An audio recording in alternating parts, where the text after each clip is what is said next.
The photo on the front page didn't need a caption. William knew that look in Kate's eyes. He'd seen it once before, years ago, when she was still just his girlfriend, sitting nervously at Sandringham as his uncle made some tasteless joke about her being just another fling. And now, here it was again. Older, deeper. Not just pain, but exhaustion. The kind that doesn't go away with sleep. That morning, London was quiet. Gray skies hung over Kensington Palace, and inside, Prince William stood by the window of his study, gripping the latest newspaper. Gold Digger, the headline screamed in bold, quoting a line from a newly released biography about Prince Andrew. And not just any book, it was an expose written by Andrew Looney, filled with ugly, intimate quotes, including one that struck straight at the heart. Prince Andrew had once called Kate Middleton a gold digger. William's jaw clenched. The ink was barely dry, but the damage had already been done. Social media was swarming, journalists were hounding palace sources, and Kate? She was out at a charity event pretending everything was fine. He slammed the paper down on the desk, the sound echoing in the silence. Across town, Kate stood in front of cameras, smiling for photos at the opening of a new mental health support center. She wore a soft blue dress, her hair tucked neatly behind her ears, every part of her appearance carefully chosen to say grace under fire. But if you looked closer, just for a second, you could see it. The tight grip on her clutch, the extra second it took to answer questions. Her smile didn't reach her eyes, because she had read the words too. Before the press caught it, her assistant had texted her a PDF scan. She sat in her dressing room that morning, scrolling through it, her chest tightening as she read Andrew's words. Not a tabloid rumor, not idle gossip, a direct insult. Personal, targeted, and devastating. He never accepted me, she had once told William years ago, after a Christmas dinner gone sour. Back then, it had been whispers, snide remarks, the occasional joke at her expense, but now it was national news. And the worst part? It came from inside the family. Later that evening, William found her in their bedroom, sitting on the edge of the bed. She hadn't changed out of her dress. Her phone lay next to her, still open on a news article quoting the biography. She wiped her tears before he even spoke, whispering, "I'm fine, darling." But William wasn't having it. He sat beside her and pulled her close. She didn't resist. Her body leaned into his, and her voice broke as she said, "Why now? After everything? After all I've given up for them?" William didn't speak. He just held her. But in his chest, a storm was brewing. This wasn't just about Kate anymore. This was about power, legacy, and the future of the monarchy. He had let things slide before. He had stayed silent during Andrew's scandals, but this was personal. This wasn't some distant uncle causing embarrassment. This was a direct attack on the woman who had sacrificed her privacy, her youth, and her peace of mind to be part of this world, and William wasn't going to let it go unanswered. By the next morning, he had summoned his closest circle, his most trusted advisors and friends, not the public-facing ones, the ones who had been with him through Diana's death, through the press battles, through his early royal years. The quiet room buzzed with nerves. "I need options," William said. "All of them." And just like that, the war had begun. Not with swords or titles, but with silence, strategy, and the kind of rage that only a wounded husband could carry. The clink of cutlery echoed across the long royal dining table, but no one spoke. Candlelight flickered against the polished silverware, casting shadows on the tense faces seated beneath the grand chandelier of Windsor Castle's formal dining room. At the head, King Charles tried to keep conversation light, recounting details of his latest engagement, but the room wasn't listening. All eyes kept drifting, some subtly, others brazenly, toward the two men seated at opposite ends of the table. William, stoic and silent, sat beside Kate. His fingers grazed the edge of his wine glass, but he hadn't touched a drop. Across from him, Prince Andrew leaned back with casual arrogance, swirling his red wine like nothing had happened. He even smirked once or twice, as if he was daring someone to speak.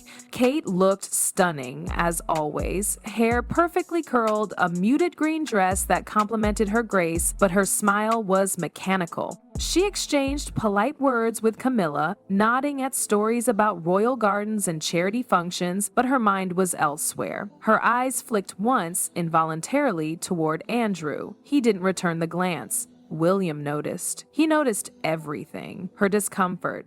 Andrew's smugness. The way the room danced around the elephant at the table like it wasn't dragging its muddy feet all over the rug. He wanted to say something then and there, stand up, point a finger, and let his voice thunder through the marble halls, but he didn't. Not yet. He had a plan. That night, once the formalities were over, William called another meeting, smaller this time, just him, 2 senior aides, and a folded document on the table. It was a summary of financial privileges, subsidies, estates, travel arrangements, all tied to Prince Andrew's continued presence in the inner royal circle. William tapped the page with his index finger. He loses this, all of it. One advisor raised an eyebrow. He'll retaliate. William didn't flinch. He already has. What followed was the beginning of a quiet siege. Rumors leaked to the press, not directly but through subtle channels. A story in the Telegraph hinted at financial restructuring within the royal estate. A line buried in the Times mentioned talks of streamlining royal responsibilities. Then came the Sun with a more blunt suggestion. Was Prince Andrew being phased out? Public reaction was a mixed storm. Some cheered, seeing it as long overdue. Others raised eyebrows, suspicious of infighting behind the palace gates. Social media took the story and ran wild. Hashtags exploded, memes popped up overnight, mocking Andrew, praising Kate, calling William the silent defender. Inside Royal Lodge, Andrew began to feel the pressure. Phone calls weren't being returned, invitations dried up, even his personal staff started acting differently, more reserved, more distant. He slammed a newspaper on the breakfast table one morning, the headline screaming, "Andrew's final days at the lodge?" He knew where this was coming from. "He thinks he's king already," Andrew growled to no one, his voice echoing through the hollow rooms. "You don't get to erase me." But the more he tried to rally support, the colder the reception grew. Old allies were reluctant to speak up. Journalists who once chased him for gossip now asked about his future with raised eyebrows. The walls were closing in. And then came the final blow. A leaked report, not confirmed but too detailed to be fake, suggested that once William ascended the throne, Andrew would be permanently barred from royal duties. No more events, no more public appearances, his name slowly but surely being written out of the script. Andrew stared at the screen, his hands shaking. For the first time, he understood. This wasn't just a family squabble, it was exile. The rain fell softly outside Clarence's house, streaking the tall windows with delicate lines, as if the sky itself were trying to wash away the tension inside. In the king's private study, heavy with oak panels and old portraits, a final meeting was underway. William stood by the fireplace, one hand in his pocket, the other clutching a folded note. Kate's handwritten words from the night before. She hadn't asked for revenge, she had asked for peace. But William knew there could be no peace without closure. Across from him, Prince Andrew entered the room with his signature swagger, but it was thinner now. His hair was unkempt, his eyes sunken, and the smile he forced didn't even pretend to be genuine. Behind him, Camilla sat quietly, lips pursed. King Charles remained silent at the head of the table, fingers steepled under his chin, watching his son and brother with the weariness of a man who'd seen too many bridges burn. William didn't wait for pleasantries. "You owe her an apology," he said flatly. Andrew scoffed. "For what? Telling the truth?" His voice echoed sharply, bouncing off the polished walls. Camilla looked down. Charles closed his eyes. William stepped forward, jaw clenched. "You humiliated her. You dragged up things you knew would cut deep. You took cheap shots and sold them as honesty. That's not truth, that's cowardice." Andrew chuckled dryly, shaking his head. "You always were emotional. That's your problem. You think honor makes you kingly. It makes you predictable." "And yet," William said, his voice low but steady, "here you are, alone, unwelcome, untrusted." Andrew's smirk faltered. Charles finally spoke. "Enough, both of you." He rose slowly, his age showing in the small movement, and placed his hands on the table. "Andrew, we gave you chance after chance. We stood by you when no one else would. But your actions toward the family, toward Kate, toward the monarchy have left me no choice." The room went silent. "You will no longer represent the royal family in any capacity," Charles continued. "Your public duties are over.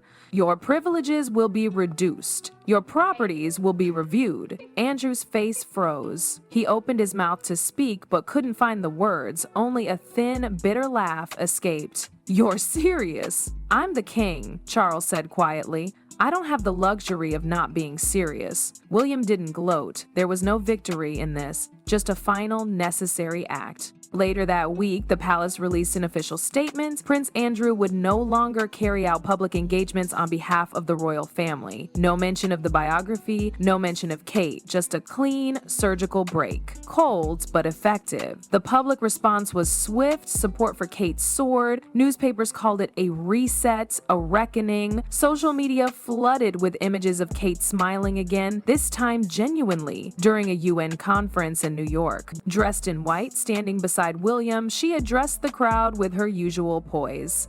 But behind that smile was something new. Relief. Her voice was steady, but her hand occasionally brushed William's under the table, a quiet thank you. William in turn watched her with admiration. He had kept his promise. He had protected what mattered most. Far from the cameras in a modest flat outside London, Andrew sat alone. The grandeur of Royal Lodge had been replaced by creaking floors and second-hand furniture. The silence around him was thick, broken only by the occasional hum of traffic outside. His phone buzzed less and less. The calls he did get were awkward, short, filled with sympathy, not loyalty. He stared out the window, clutching a chipped teacup, and muttered, "All for a comment." But deep down he knew it wasn't just a comment, it was a lifetime of arrogance finally collapsing on itself, and no crown, no name could save him now.